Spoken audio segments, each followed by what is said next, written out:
Так, работает? Работает. Дорогие мои, Виктор Анатольевич с вами. Сегодня жарко у нас. Включу я вентилятор. Я его, в принципе, выключаю иногда включаю, ну, чтобы экономить заряд аккумулятора батареи. Он же не аккумуляторный. Он от сети не работает, напоминаю. Мой вентилятор маленький не работает от сети, короче. От электросети не работает. Вот такая вот есть момент. Ну, у меня другого нету побольше, который бы от сети работал. Ну, есть вот такой. На что хватило денег с моего пособия по инвалидности, на то и взял, как говорится. В общем, ситуация такая. На данное время, в общем, я без копейки денег. Жду пособия, жду социальную выплату, то есть свою по инвалидности. Не знаю, когда мне государство выплатит, как нетрудоспособному инвалиду, все мои положенные по закону социальные выплаты, как нетрудоспособному инвалиду с детства первой группы. Ну что могу сказать, все равно я говорю, что этих копеек, которые я получаю, мне на месяц не хватает. Вот хотите верьте, хотите, мне не хватает. С этими сумасшедшими ценами на продукты, на лекарства, на коммуналку, тарифы. В общем, с этим всем повышенным и эти мизерные выплаты социальные, мне не хватает моего пособия на месяц. Не хватает. Я понятно, да, объясняю? Увы и ах, не хватает. Вот такая вот печаль, к большому сожалению, вынужден констатировать. Просто выживаю, волочу нищенское существование. Я напоминаю, что в свои 44 года, к сожалению, так сложилась моя жизнь. В реальности я имею в своей жизни одиночество, нищету и болезни. Вот мои спутники, как говорится, по жизни. Но так сложилось, что в моей жизни вот это мои 3 спутника. Печальные, к сожалению. И единственное, что меня утешает, это общение в соцсетях. Вот это меня утешает, скажем так. Да, вот это единственное, что утешает меня, инвалида. Вот такого, который сам из дома, фактически дальше дома, никуда не выходит. В общем, вот такая вот печаль. Поэтому у меня общение в онлайн только, то есть по соцсетям.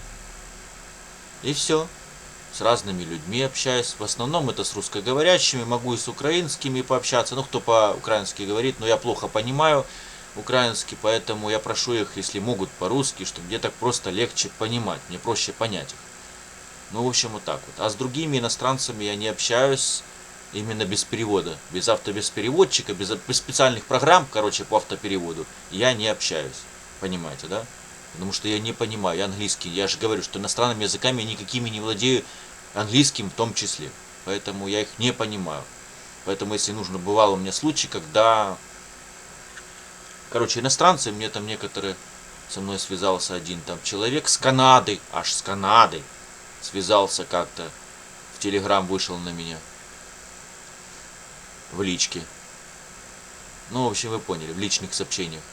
И поприветствовал, но я ему написал, ну, по-своему, я в надежде, что он же переводит, ну, на свой язык, чтобы понимать меня. Он не иммигрант, он, ну, вы поняли, он житель той страны, коренной. В общем, вы поняли. Коренной житель Канады, ну, как я выяснил.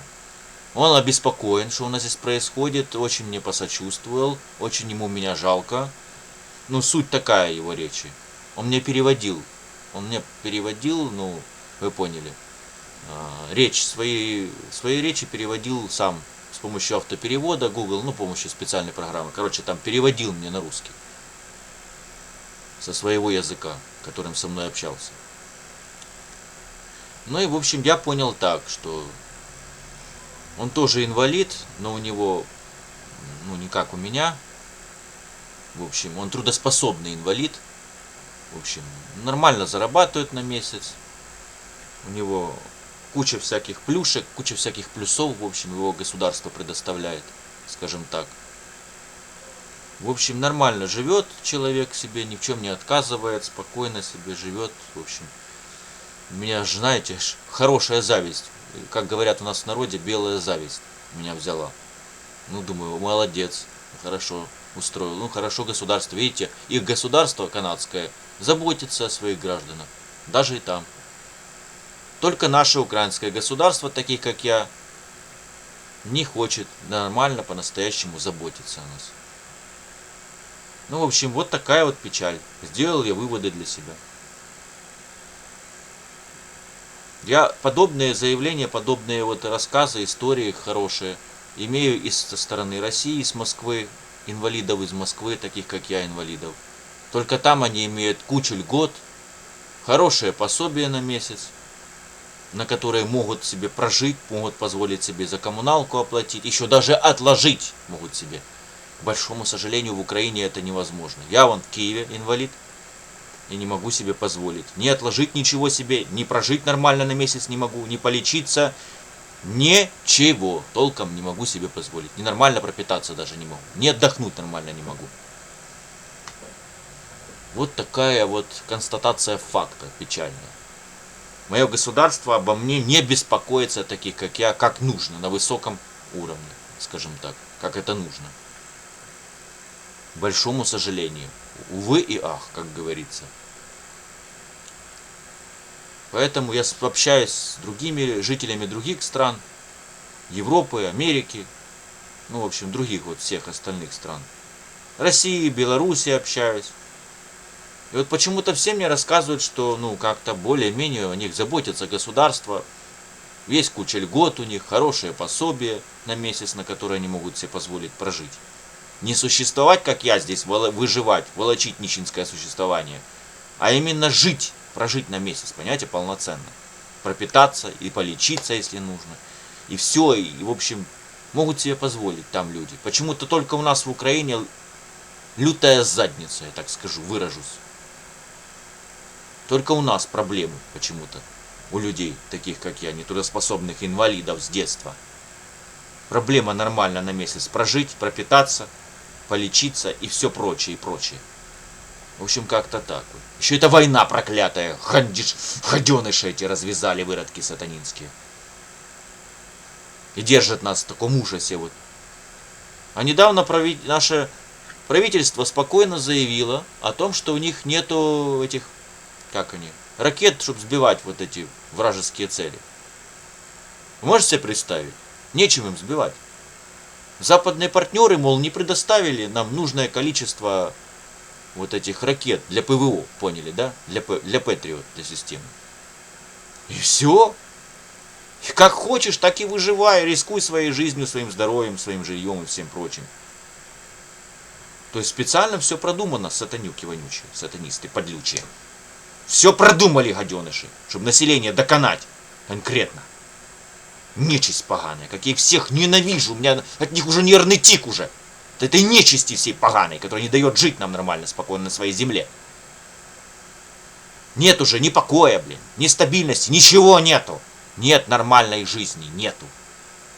Одни стрессы, одни мучения и страдания. И выживай как хочешь. Понимаете? У нас до сих пор в Киеве нет нормальных укрытий. Не построили за 5 лет этой войны проклятой. Наше правительство не озаботилось почему-то, ну понятно почему, умные люди знают почему, о том, чтобы были нормальные полноценные укрытия. Вот так вот. Не озаботились они. А ты как хочешь, рискуй своей жизнью, своим здоровьем. Ну, если повезет, до метро добежать, повезет, ну хорошо. Если можешь, если здоровье позволяет. А в моем случае не позволяет мое здоровье никуда добежать. Если я сам с дома не в состоянии выйти самостоятельно. Не то, что там куда-то еще пройти. У меня шансов нет, таких как я. Мы просто обречены, такие как я. Понимаете, вот так вот живешь и не знаешь. Залетит, не дай бог, тебе прилетит, помрешь и все на месте. Вот так вот и живем. Вот что нам сатанисты эти, глобалисты вонючие, это вся отродья эти дьявольские нам устроили. Вот так вот живешь и не знаешь, доживешь ли ты до утра, до завтрашнего или нет. Вот после каждого обстрела вот так вот, перед каждым обстрелом вот так вот в молитве переживаю, вот, конечно же, по-человечески чисто страшно, чисто по-человечески, подчеркиваю, мне страшно. Хотя смерти я сам не боюсь, потому что имею точное знание, и у меня есть бессмертие. То есть даже если я умру сейчас, допустим, то я через некоторое время После Армагеддона, во время Армагеддона точнее, когда все нечестивые, все эти правительства дьявольские, все эти сатанинские отродья будут навсегда уничтожены в вечном пламени огня, все вот это сатанинское правление, это вся система сатанинская, и Иегова Бог установит свое правительство на земле с его Сыном Иисусом Христом. И вот я знаю, что я тогда оживу, я из мертвых воскресну, как бы встану из могилы. Понимаете? Поэтому я не переживаю за это, что я там в любой момент могу, ну вы поняли, погибнуть, умереть.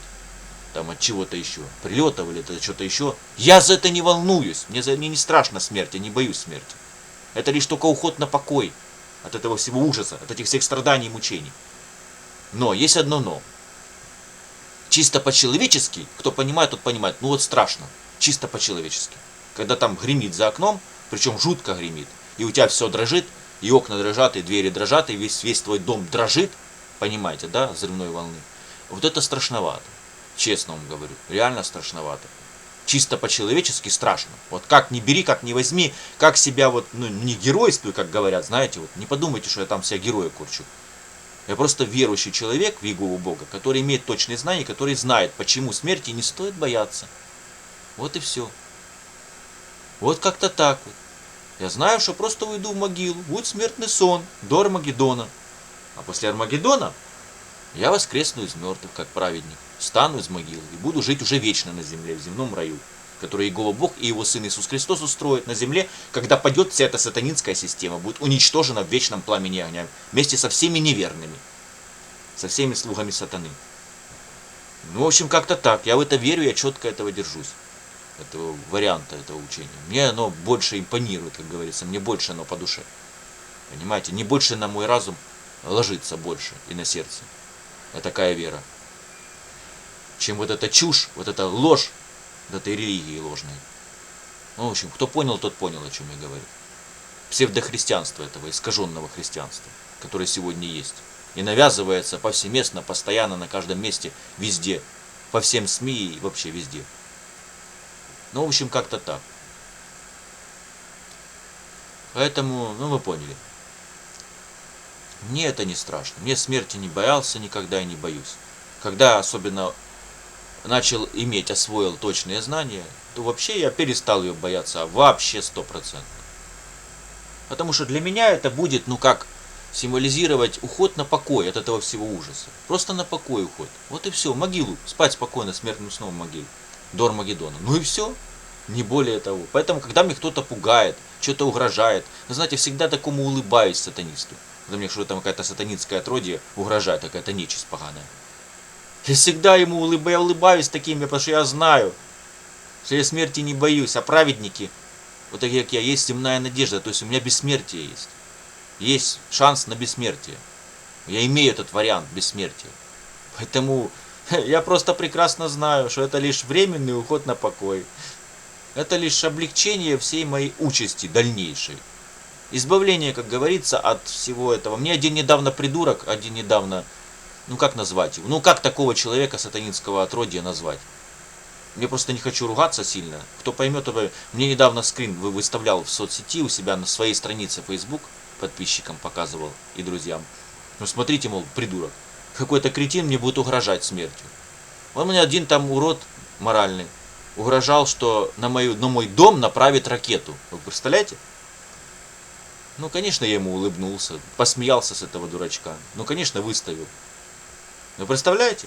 Так угрожать людям. Это не просто физическая расправа, это уже военным терактом угрожает человек. Понимаете, да? Военным преступлением фактически. Ну, я спокоен, я просто знаю, ну ничего, ну прилетит, ну погибну я, ну и все. Усну смертным сном, да и все. Временно. А потом все равно воскресну из мертвых. Вот и все, я спокоен, я не переживаю, когда какие-то сатанинские отродья мне что-то угрожают там. Я спокоен абсолютно, не боюсь никого и ничего, и не переживаю ни про что. В общем, об этом. Понимаете, да? Ну, в общем, как-то так. Потому что я в истине. Я служу Иегове Богу, настоящему, живому. Понимаете? Признаю его Сына, и я выкуплен с кровью Иисуса Христа. Поэтому я спокоен, я не переживаю за это. На мне защита и охрана Иеговы Бога, и кровь Христа на мне. Поэтому я спокоен, то есть защита и охрана его. миллион ангелов вокруг меня. Я всегда молюсь, когда эта вся дьявольщина, вот это вот за окном начинает твориться после воздушной тревоги. Ну, все понимают, да, атака, эти все террористические соседа России. Я молюсь. Я все время, пока эти атаки продолжаются, я просто бросаю все свои дела, какими до этого занимался, и нахожусь в молитве. Вот так. И до тех пор, пока это не закончится, все безобразие. Вот так вот я себя веду в эти моменты. А нахожусь я здесь, дома, в квартире. Никуда некуда мне деваться. Мне физически некуда деться. Я уже говорил, что водить меня в укрытие ближайшее некому. Увы, никто меня бесплатно возить не будет. А денег у меня нет. Ни на такси, ни на что-то еще там, чтобы меня возили, сопровождали. Мне на это денег нет, чтобы платить им. А бесплатно это дети никто не будет заниматься. У нас такие здесь люди, что, как говорится, без денег они и не чихнут тебе. Ну, вы поняли, образно выражаясь, и пальцем не поворохнут. Если будет знать, что с тебя взять нечего. Ну, вы поняли. В общем, вот так у нас все здесь устроено. Каждый сам за себя, каждый для себя, за себя, о себе. Все. Всем на всех на друг друга наплевать. Как хочешь, так и вытягивай. Я же говорю, найти помощь сейчас сложно, по факту говорю, потому что я уже сколько переговоров провел, что мне оказали материальную посильную помощь. Что вы думаете? Никто мне ничего не отозвался, никто мне не помог. Тогда как-то одна помогла, и то это единичный случай. Еще там одни помогли. И на этом все. И больше мне никто не помог, к большому сожалению. Я больше найти помощь так и не смог, и из-за того моя социальная работница не смогла уложиться в мою эту мизерную сумму. И мне не хватило на некоторые продукты, которые обычно на неделю закупает она мне по моей карте в местном магазине ближайшем, вот, рядом с домом. Понимаете, да, о чем я говорю? Вот так получилось. Меня никто не выручил, хотя я очень просил помощи. Никто не отозвался, никто мне не помог. Увы, к большому сожалению. Вот такое у нас общество. Вот так вот я живу в таком обществе, эгоистичном, где всем на всех на друга наплевать в общем. И где помощи ты фактически не допросишься. Ну, то есть, если и попадается какой-то там добрый человек, который может отозваться, помочь тебе, перевести деньги на карту, то это редкий случай, это единичный случай. Вы представляете, так вот приходится выкручиваться, выживать как-то. А что делать? Поэтому вот без такой вот тяжелой, вот таких как я, нетрудоспособных инвалидов с детства, вот такая вот тяжелая ситуация, такая тяжелая жизнь. Вот таких как я. В общем, как-то так. Так что я не знаю, как оно будет дальше, но с этими вот всякими этими стрессами, с вот этими всеми атаками террористическими, военными, с вот этим всем просто, знаете, уже, как бы сказать это, несмотря на мою веру, мое убеждение, у меня все равно пропадает уверенность в завтрашнем дне. У меня опускаются руки, у меня ничего уже не хочется делать, вообще ни на что, ни к чему стремиться. Смысл жизни как бы теряется. Понимаете, да, вот морально-психологически это настолько все выматывает, вот там за окном, что творится, что у тебя, как бы это описать, ты просто морально-психологически у тебя, как это, с чем бы это сравнить, как бы это описать в двух словах. В общем, я скажу так, теряется смысл жизни, в общем, так скажу. Да? Вот такой вот ужас происходит, вот такое вот депрессивное состояние, в общем, впадаешь. Вот с этим всем ужасом, что творится, и эти сатанисты знают прекрасно. Специально все продумали, они все продумали, посмотрите. Снарядов для того, чтобы сбивать с ПВО вражеские цели у них нету, у нашего правительства.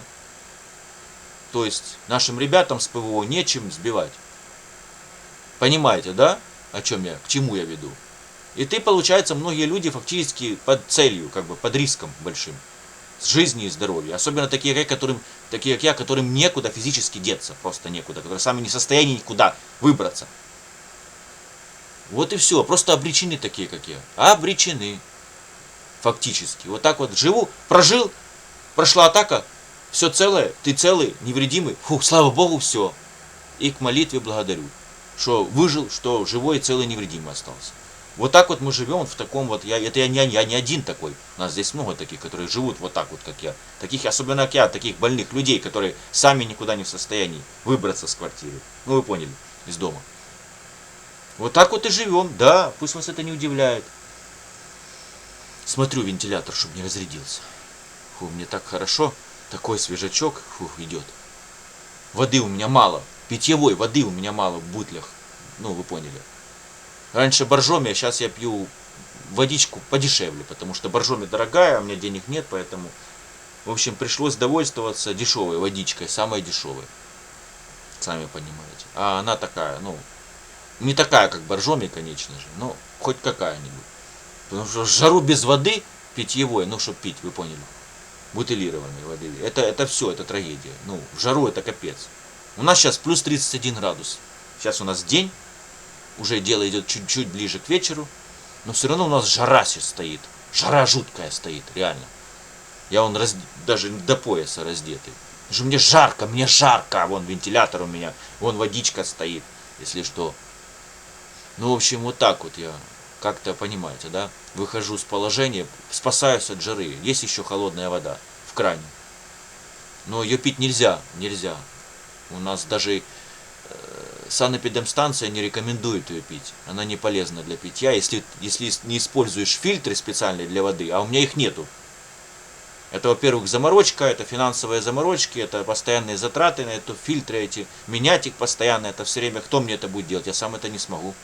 Мне это будет большая проблема. Поэтому я их не использую, фильтры для воды у меня нету, я их не имею. Это и затратно, и, в общем, много головной боли, как для меня. А заменять мне это постоянно возиться с этим никто не будет, сами понимаете. В общем, как-то так вот. Я же одинокий, не забывайте, что я один. Живу один, нет никого рядом, реально. Нету. Соцслужба не считается. Они прибежали, для галочки свою работу сделали, там, когда нужно. И все, и ушли, все. Понимаете? И на этом все, до свидания. Как хочешь, дальше твои проблемы дальше. Ну вот как-то так вам, для понимания. Я вам просто описываю свое тяжелое положение жизненное, то есть свою тяжелую ситуацию, дорогие. Еще есть ряд проблем, но их долго это описывать, я не знаю, там думаю, что решится. Наша коммунальная служба сегодня проводит какие-то работы с утра с горячим водоснабжением. Надеюсь, обещают до 8 вечера воду вернут. Дай бог, чтобы вернули. Бо без горячей воды тоже тяжело, когда так хоть разбавить можно.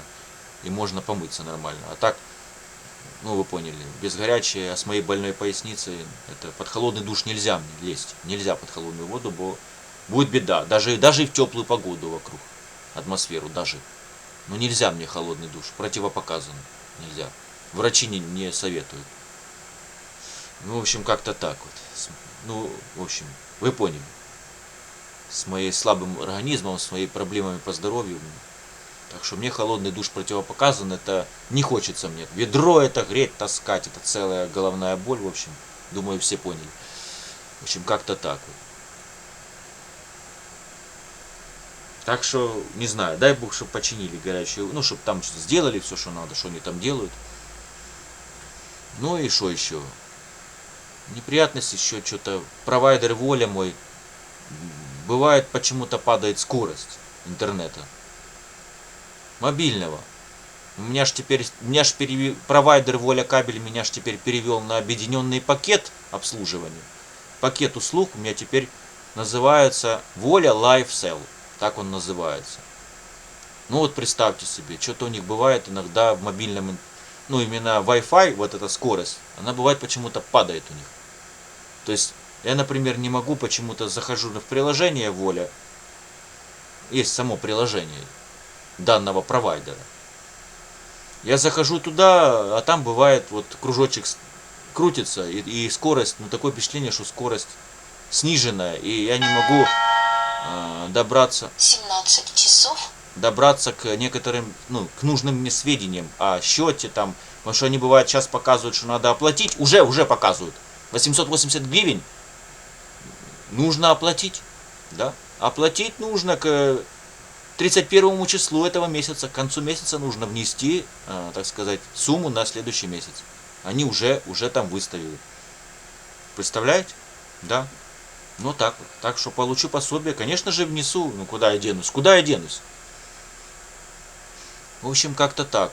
Эта услуга удобна тем, что тебе не надо на две услуги отдельно оплачивать. Ты оплачиваешь сразу за кабельный интернет и мобильную связь. Ты сразу за все оплачиваешь вместе. Знаете, одним, как говорится, платежом. Сразу. Две услуги в одном, как говорится. Очень удобно. Но есть нюансы, в общем. Я уже как-то описывал, не хочу сейчас повторяться. Есть одни неприятные моменты, которые меня, бывает, вызывают, если честно, раздражение и недоумевание. Ну, то есть, вы поняли. Скажем так. Нет услуги, так называемые кредит доверия. Нету дополнительные деньги, такая услуга у них. Ну, в других пакетах, в необъединенных пакетах, не как этот, обычных, у них предоставляется, а здесь нет почему-то. Так решила почему-то провайдер, Воля Кабель почему-то так решил. Ну, увы, как говорится, так они решили. А то, что у людей с деньгами сейчас туго, и у всех, и проблем куча с финансами.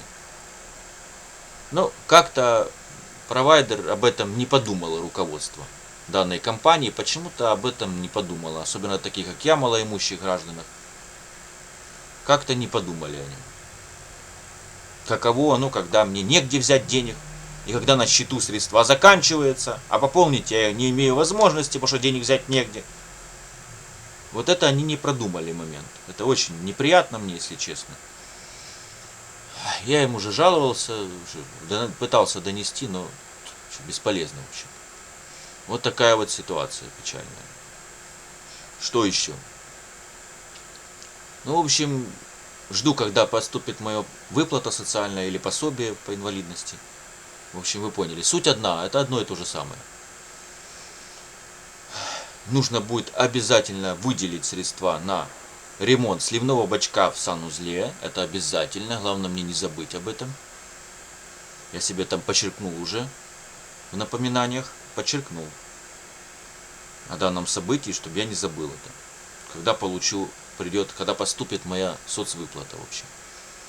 Ну и, конечно же, за коммунальные услуги оплатить, за этот не забыть провайдеру пополнить счет компании, чтобы у меня дальше услуги спокойно мне предоставлялись. Единственное, вот мне что не нравится, что бывает, скорость падает у них почему-то. Именно не в самом, не на компе, не здесь на компьютере, а вот на смартфоне, на мобильном устройстве почему-то вот падает скорость. Интернет через Wi-Fi, в общем, вы поняли, соединение. Вот это что-то странная какая-то штука. Мне до сих пор мне непонятно, почему там, что там такое у них, в связи с чем это связано. Вот бывает, время от времени я замечаю, что падает скорость, просто тупо падает. Особенно, когда у меня на счету средств уже, ну вы поняли, мало, как бы.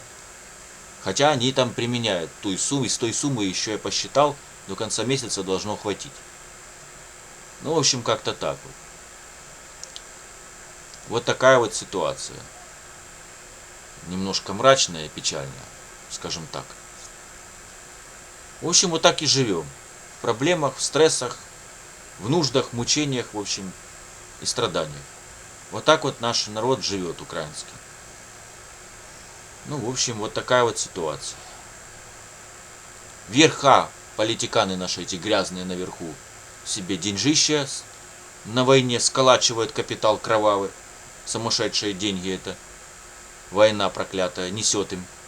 А нам простым что несет? Горе, страдания, стрессы, мучения. Ну и само собой, все остальные печальные последствия после атак, сами понимаете. Уже думаю, кто следит, местные это знают, а кто из иностранцев следит за нашей сводкой новостей, нашей из Украины, кто следит за событиями, те уже видят, знают, что у нас творится. Если смотрят, скажем так, нейтральные источники.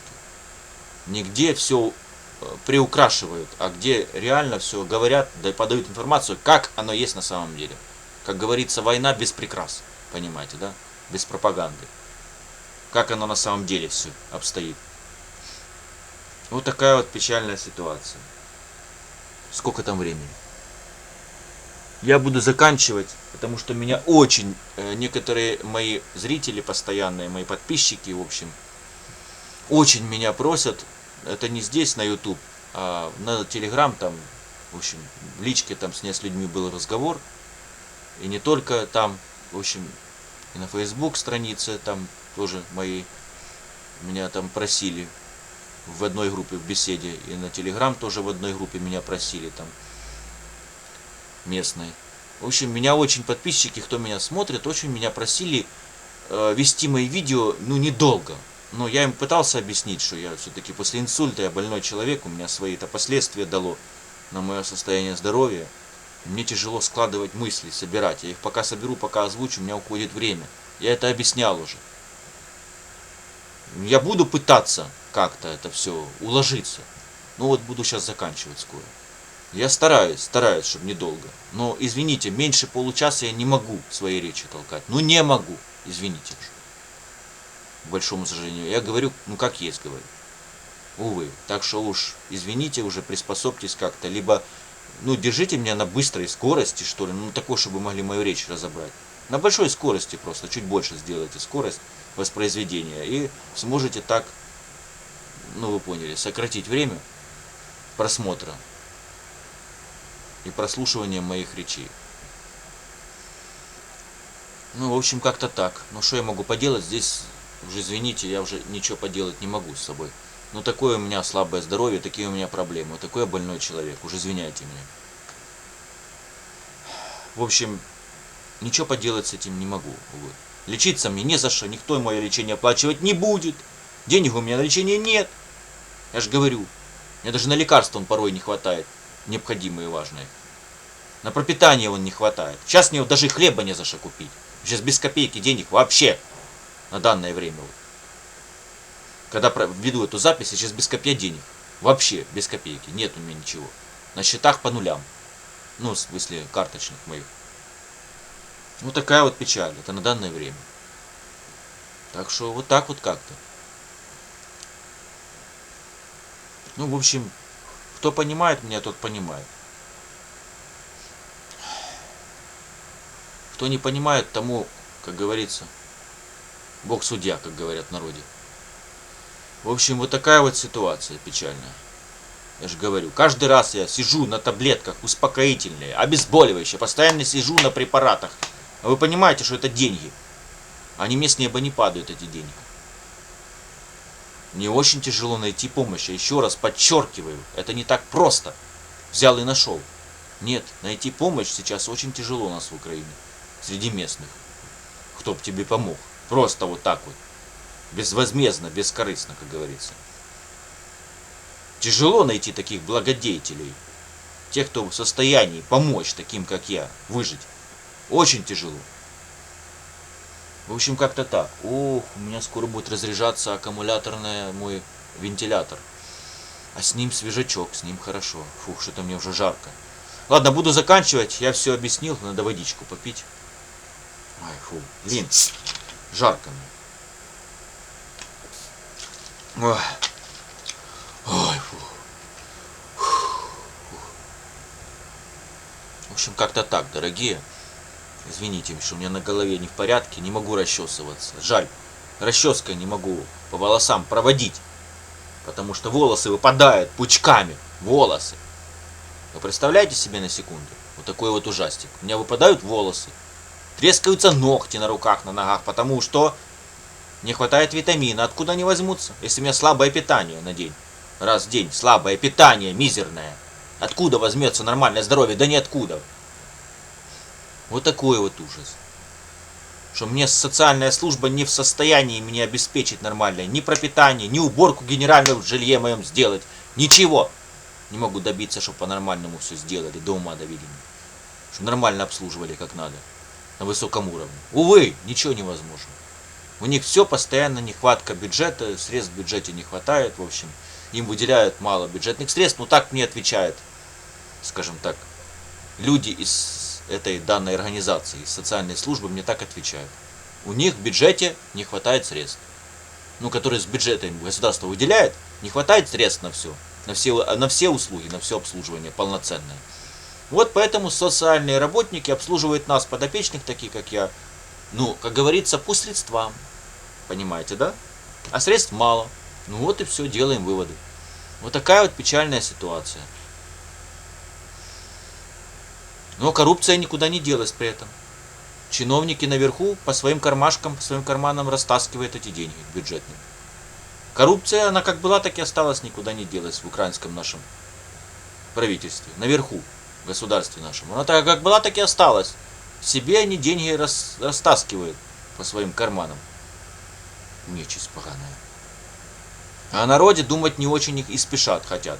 Наоборот, хотят еще и тарифы еще выше сделать, чтобы население втолкнуть еще больше в долги коммунальные, еще больше подало в долги за коммунальные услуги, чтобы население имело. Понимаете, еще хуже, еще больше проблем создать людям. Вот такой вот ужас. Так что вот такое вот творится. Беспредел, мягко говоря. Я же говорю, реально вот конкретный геноцид. Во всех смыслах геноцид творят. Просто хотят нас доконать. Потому что население определенным лицам наверху, этим сатанинским отродьям, не нужно здесь население как таковое. И вот чем меньше будет нас, простых людей, здесь на этой земле, тем им будет проще. Ну, понимаете, да? А нас пока еще много слишком. Нас еще сильно много на этой земле проживает, на этой территории. Поэтому, конечно, у них стоит четкий план от мировых сатанистов, от глобалистов этих, или я их называю сатанисты. Это то же самое. Суть та же самая. Задача сократить население здесь, на нашей территории. В Украине, в России сократить население. В России по-другому чуть делает их руководство, а наше руководство вот так вот делает, как я выше описал, вот такими методами. Ну вот как-то так вот.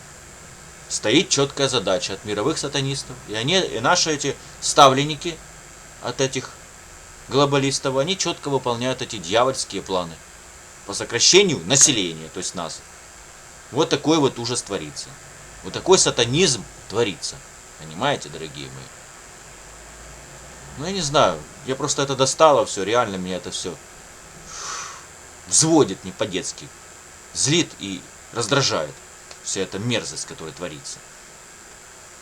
Что я не могу себе позволить на своей земле, в своем городе, в своем доме жить спокойно и стабильно. Вот это меня реально раздражает, реально бесит, реально меня выматывает, и реально меня взводит не по-детски. Я же говорю, я эту всю нечисть уже не перевариваю, просто она мне уже вот так вот, уже по горло мне сыт уже этим. В печенках сидит вся эта нечисть поганая, вся эта дьяволеныши все вот эти вонючие, которые наверху засели, чтобы нас уничтожать нас, загонять в могилу потихоньку всех. И не дают нам жить спокойно на своей земле. В общем, как-то так вот. А у меня нервы, блин, уже. Вот так вот расшатаны уже нервы. Вот что творится. Ну, в общем, я все рассказал. В общем, мне уже больше добавить нечего. Не знаю, как оно дальше, что оно будет. В общем, живем мы вот так вот. Я выше описал, как мы здесь живем. Вот атак до атак, как говорится. Я же говорю, как русская рулетка. Выживешь, не выживешь. Ну, вы поняли, да? Уцелеешь, не уцелеешь. Ну, так вот. Так вот сейчас мы здесь в Украине, и у нас в Киеве в том числе, мы так вот и живем. Сатанисты все постарались так сделать. Ну, вот как-то так. И мне жаль местных глупых людей, которые это до сих пор не осознали, не поняли. Что нас хотят уничтожить. Нас хотят загнать в могилу как можно больше. Очень жаль мне тех людей, которые не осознали всю реальность ситуации. Что это все специально, это целенаправленно все делается. Понимаете?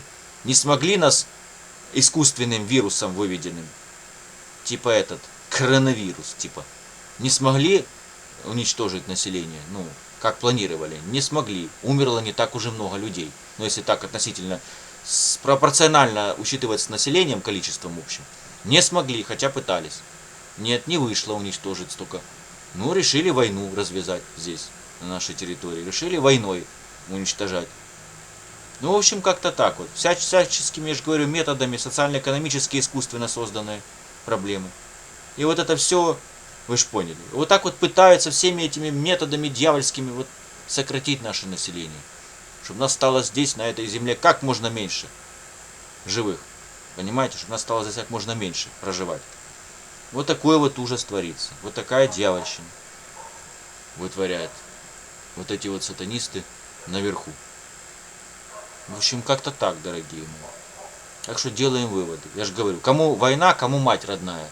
Поговорка не зря ж такая есть. Я же говорю, одним наверху большой капитал кровавый, огромное деньжище, а простым людям внизу страдания, мучения, горе, смерти и как говорится, инвалидность. Ну вы поняли. И все прочие ужасы, которые связаны с войной, которые происходят во время атак. Ну вы поняли, террористических военных соседов. Ну, в моем данном случае вот так вот. Ну, в общем, как-то так. Они себя обезопасили, поверьте. Вот эти наверху наши все правители, правительство наше. И наше, и в России, и у нас в Украине, и в России. Они себя обезопасили, и своих родных, и близких. Они все в безопасных местах. Да, некоторые даже за рубежом, за границей. Они никто не испытывает вот эти все тревоги, вот эти взрывы, они ничего этого не слышат. Они живут себе, жируют, шикуют по-прежнему дальше, живут на широкую ногу, роскошествуют в общем. А мы здесь мало того, что в тотальной нищете выживаем, по сути, пытаемся выжить, в болезнях, так еще и под обстрелами. Ну, в общем, как-то так, вот такой вот констатирую факт. Вот что сатанинская эта система нам устроила. Ну, в общем, я думаю, делайте выводы сами, я все вам так подытожил, а вы уже делаете сами. Ну, я не знаю, что здесь. Здесь нужно просто только выходить многомиллионными, без проплат всяких, без оплат всяких толстосумов. Выходить на митинги против войны. Выходить хотя бы начать против войны выступать массово. И у нас здесь в Украине, и в России. Выходить на протесты массовые. Только так можно остановить как-то этих упырей всех наверху. Можно как-то тормознуть, чтобы остановили, чтобы прекратился геноцид. Ну и против геноцида населения. Против повышения тарифов, против вот того всего безобразия, какое они планируют дальше еще нам усложнять жизнь. Эти сатанисты наверху. Только вот массовые протесты, здесь другого, ну какой здесь правовой механизм еще есть? Больше другого правового механизма нет. Либо требовать вообще отставки этого правительства, что оно преступное. Оно ничего не делает для народа. Все против народа, посмотрите. Я же говорю, я проанализировал все законопроекты, какие Верховная Рада наша принимала. За вот эти все последние года, во время уже, когда началось это полномасштабное вторжение России. Ну, то есть вы поняли, война это. Так вот, я проанализировал, фактически ни одного законопроекта в парламенте не было принято в пользу народа, в пользу людей, чтобы улучшить людям как-то жизнь. Ни одного. Вот такая вот печальная ситуация. Ну и плюс, к тому же и в пользу нас, инвалидов, таких как я, нетрудоспособных, тоже фактически не было никакого законопроекта, а вот какой вот недавно мы пытались там отправить в Верховную Раду нашу на рассмотрение. Законопроект, который был совместно продуман. Я рассказывал в предыдущем, в общем, видео, не тем, который был совсем недавно, а перед ним. В общем, пару дней назад. Я рассказывал. Он тоже лежит якобы на рассмотрении, но его никто и не собирается, я так понял, рассматривать. Он там просто тупо лежит там в парламенте. Ну, вы поняли, законопроект, который может, если его примут, если принять его, то он может облегчить жизнь таким, как я, инвалидам, нетрудоспособным с детства.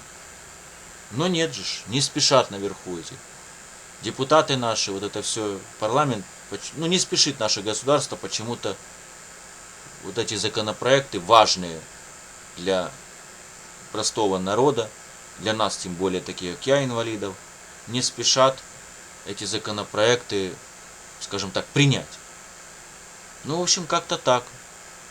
Потому что воровать средства из бюджета-то, а как они будут? Будет сложнее будут воровать. Себе карманы набивать на горе людей. В общем, как-то так вот. Поэтому и не принимают, и не спешат принимать важные для народа законопроекты. Чтобы наша жизнь улучшилась здесь, на своей земле. В общем, как-то так вот. В общем, ничего не делается, я констатирую факт. Нами правят лица, которые, скажем так, антинародные, которые не заинтересованы во благе народа. Абсолютно. И в нашей безопасности в том числе. Потому что уже, если уже правительство наше дошло до того, что у него нечем сбивать ракеты противника то, ну, извините меня, это уже кое о чем говорит. Понимаете? Это уже надо задуматься, как бы. Ну, в общем, как-то так. Живем мы сейчас, я же говорю, как по принципу русской рулетки. Повезет, не повезет, выживешь, не выживешь. Вот так вот мы сейчас, если это можно назвать жизнь.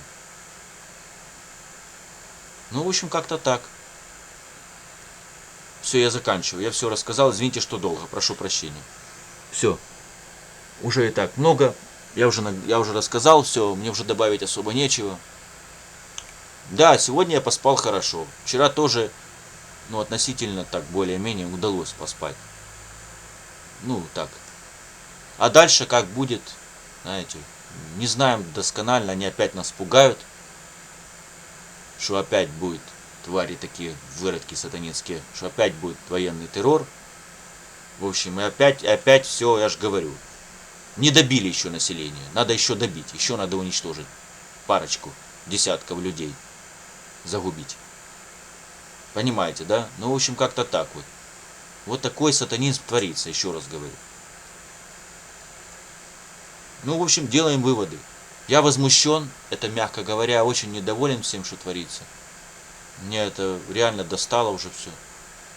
Я хочу мира и стабильности на своей земле.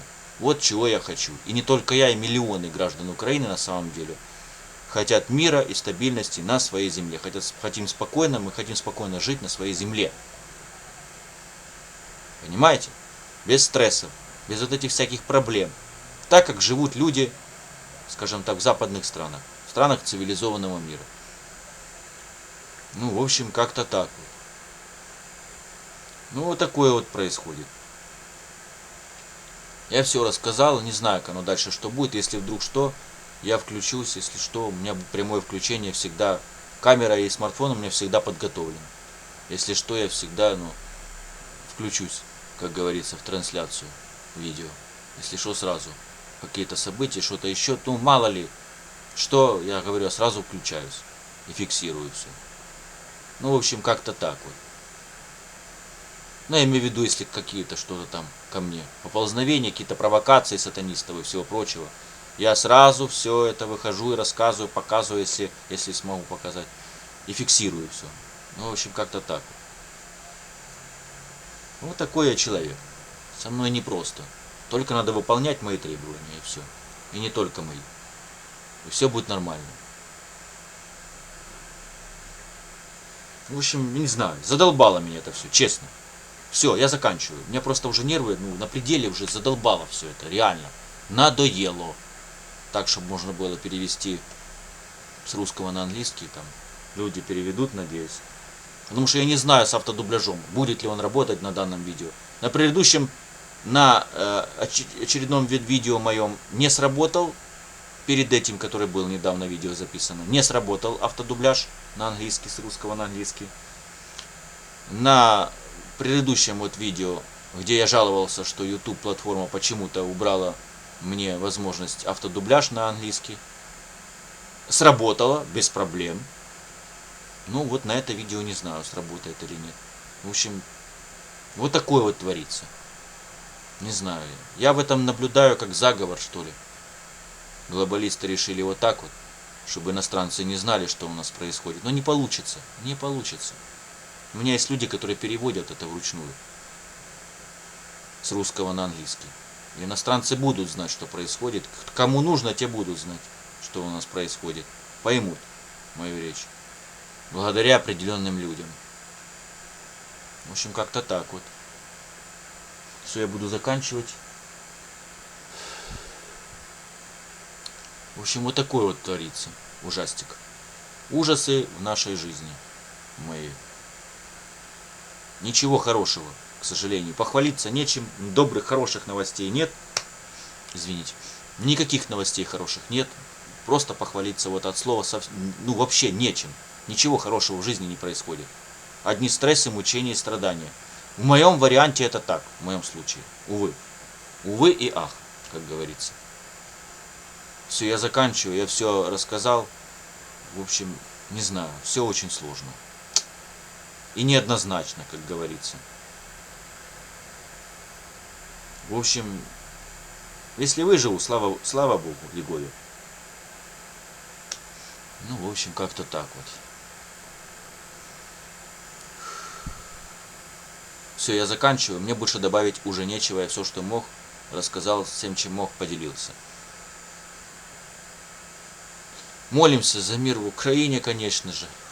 За то, чтобы это все безобразие закончилось, чтобы геноцид был остановлен нашего населения, чтобы эти все сатанинские правления пало в ноль, и чтобы нормальные люди пришли к власти, действительно пронародные, которые будут заботиться о населении. Чтобы действительно, в общем, пришли лица, которые заинтересованы в том, чтобы на нашей земле было мир и процветание. Ну, в общем, как-то так. И это реально. Реально просто не нужно слушать то, что масоны внушают. Потому что так выгодно, так нужно. Кому нужно, то им так выгодно наверху. Чтобы мы были рабами, чтобы имели рабское мышление, не могли бороться за свои права. Им выгодно там наверху так. А мы должны противостоять этому и бороться за свои права. А не сидеть слюни жевать. Ну, в общем, как-то так вот. Все, я все рассказал, мне добавить особо нечего. Иегова Бог над нами, враги под нами. Ну, вот такой у меня есть лозунг. Как-то так вот. Я все сказал, в общем, мне уже добавить особо нечего. Все, молитесь за мир в нашей стране, кто со стороны там, ну, то есть, чтобы все это закончилось, безобразие скорее бы, и чтобы у нас, в общем, мы стали жить нормально, как все страны другие цивилизованного мира. В общем, как-то так вот. Ну и за меня, за мое здоровье, оно у меня оставляет желать лучшего, скажем так. Что ночами боли сильные, ног, поясницы, в общем, страдаю, мучаюсь. Бывает, что не сплю ночами, то есть глотаю кучу таблеток, успокоительных, обезболивающих. Ну, по-разному бывает, но в основном обезболивающие, ну, бывает и успокоительные глотаю. С такой жизнью. Сами понимаете. В общем, как-то так. Ничего хорошего нет. Но нужно молиться и верить, что будет лучше. Хотя это сложно, сразу говорю. Не просто верить в то, чего нет. О, все, пора выключать и ставить на зарядку. Мой вентилятор уже разрядился. Аккумуляторный. Ай! Все, выключаю. Походу пора ставить на зарядку. Ух, придется это время, пока он будет заряжаться, потерпеть. Жара ж пипец просто стоит. У меня все форточки, все окна, все открыто. А вы же понимаете, все равно душно. Все равно жарко. Там бывает ветерок иногда. Ну, на уличке. За окном бывает ветерок иногда проходит. Редко бывает. Он не сильный, но, знаете, уже немножко приятно становится. В общем, как-то так вот. В общем, я все рассказал. Вот такие вот дела. В общем, молитесь за мое здоровье, за мое финансовое благополучие. Как-то, чтобы у меня все это разрешилось, все эти проблемы. Ну и за то, чтобы выжить после обстрелов. Вот за это тоже нужно молиться. В общем, как-то так вот. Жуткая тема. Ну ж, как есть. Все, я заканчиваю. Извините, что долго, я не могу меньше. Видите, не получается. Как ни пытаюсь. В общем, как-то так. Все, будьте все благословенны.